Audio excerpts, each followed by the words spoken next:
Hey, and welcome to part 9 of my Dark Souls Remastered boss weapons only run. Today we're gonna do the Painted World of Ariamis DLC.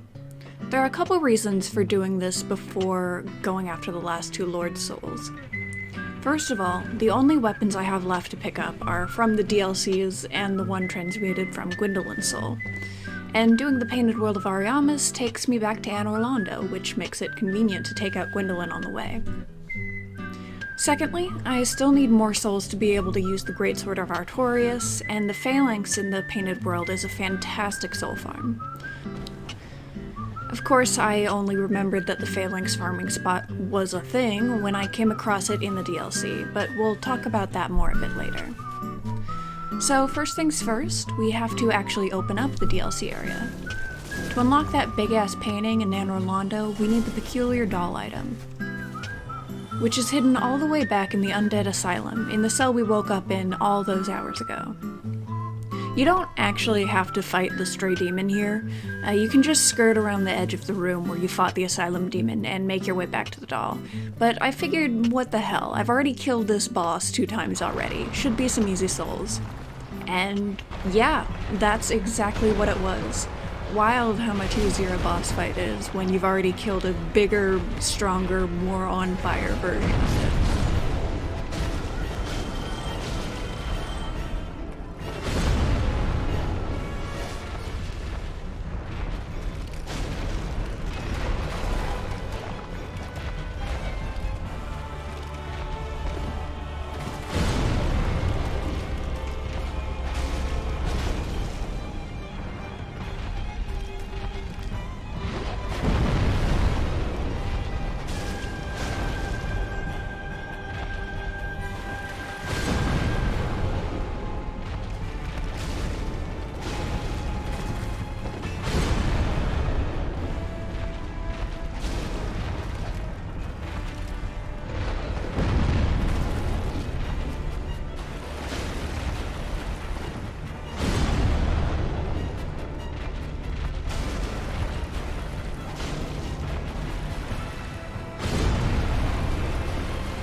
Made a quick pit stop to kill Oscar and take his shield, then picked up the doll and headed back to the City of the Gods.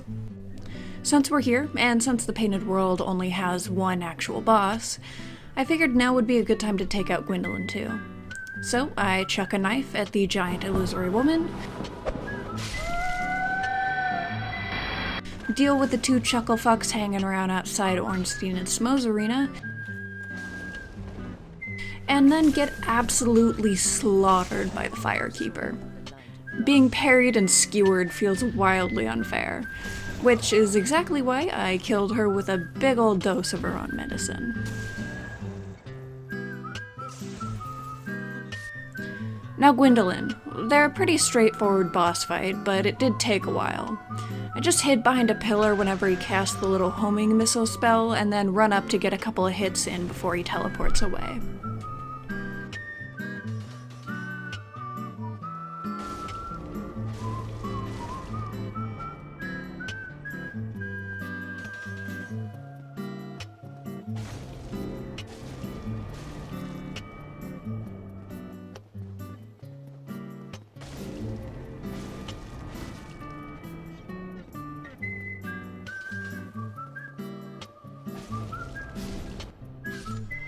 And that makes me 2 for 2 on first trying bosses. I'm beginning to think I may be a little over-leveled for this part of the game.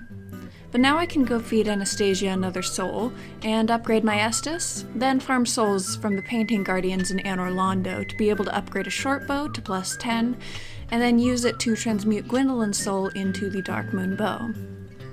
This is really my only opportunity to get a bow, and so I figured why not. I've got the stats to use it, and I'll be getting a better catalyst from Manist later. Gotta say though, looking back on the footage, I felt real stupid for spending so much time grinding out souls here when I was like 15 minutes away from the Phalanx. Sick ass bow in hand, I am ready to actually get into the DLC area. Can we just take a second to appreciate how wonderfully crunchy the snow sounds when you walk around this area? It's too good. Unintentional ASMR right here. Okay, focus. DLC. It is much easier than I remember it being. I'm pretty sure I've only played through the DLC once on my first playthrough years ago. I imagine I probably tried to play through it earlier in the game and probably didn't have a fire weapon because holy shit, with my current build the entire area is just a breeze. The toxic tumor hollows are trivialized since my weapon does fire damage and everything else goes down in just a couple of hits. The birds are really the only things that take more than 2 hits to kill, and even they have a low enough poise that I can just keep them stun-locked while I chip down their health. And that's when the bird brains aren't hurling themselves off ledges and falling to their deaths, despite having at least partially functional wings.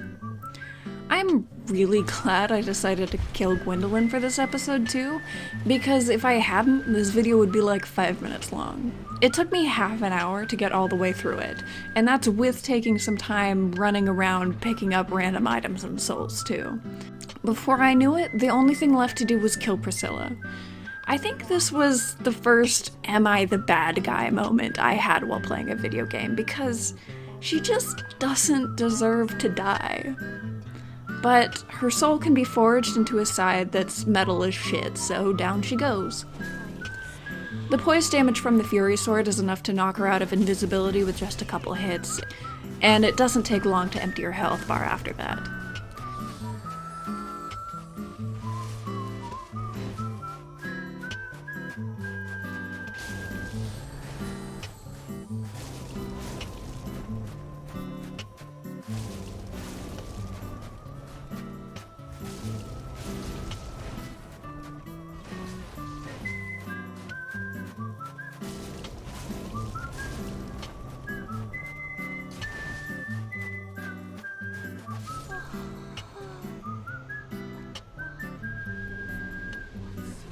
After the fight, I succumb to my guilt and hurl myself off a cliff to atone for my sins. I then immediately realize that I need more souls and go back into the painted world. I used the Mimic Helm and farmed the Phalanx to get enough souls to fully upgrade a whip and turned it into the Life Hunt Scythe, which makes total sense, I'm sure. And I also got the last 2 levels of faith that I need to be able to wield the Greatsword of Artorias, which means I'm finally ready to go down and destroy Grave Lord Nito, the first of the dead, the unending miasma. Oh, and Pinwheel too, I guess. But that'll have to wait until next episode. If you enjoyed this video, I'd appreciate it if you left a like or a comment, and you can subscribe if you want to see more videos like this every Sunday. Thanks for watching, and I'll see you next time. Bye.